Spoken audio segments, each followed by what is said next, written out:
Watch, Lakeside breaks out in second half for win over Hope. After a tight first half Friday night at Chick Austin Stadium, Lakeside's athletic receivers reeled in a 38-21 homecoming win over Hope.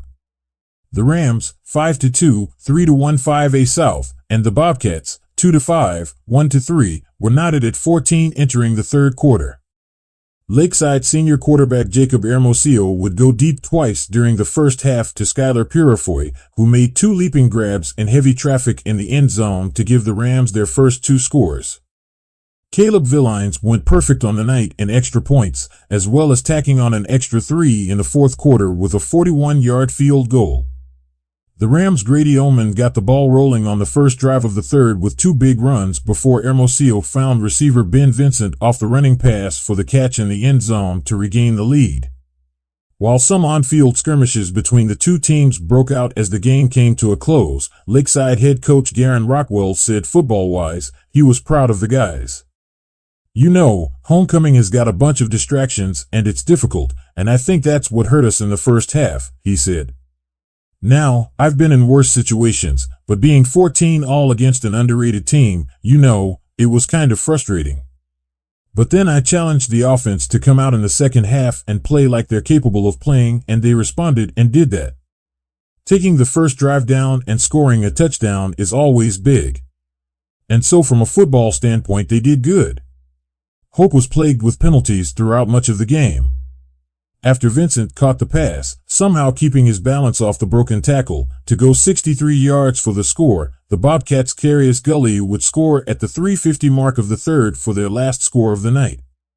Bobcats head coach Philip Turner said the main difference in the ballgame was blown coverages. "Defensive backs got their eyes in the wrong places, and we let them get behind us, and they're a good team. They finally found that open receiver and they made plays.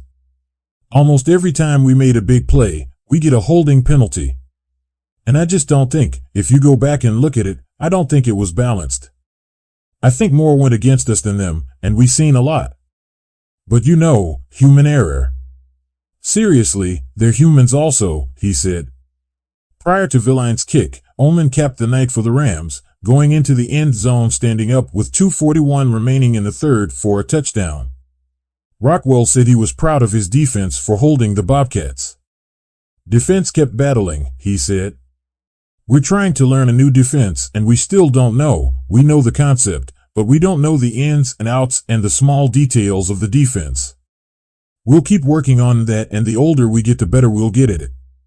But I'm really proud of how the offense responded in regulation." With the Rams' senior receiver Kyler Wolf out Friday night, Rockwell said he looks forward to having him back in the rotation heading into the final stretch of the season.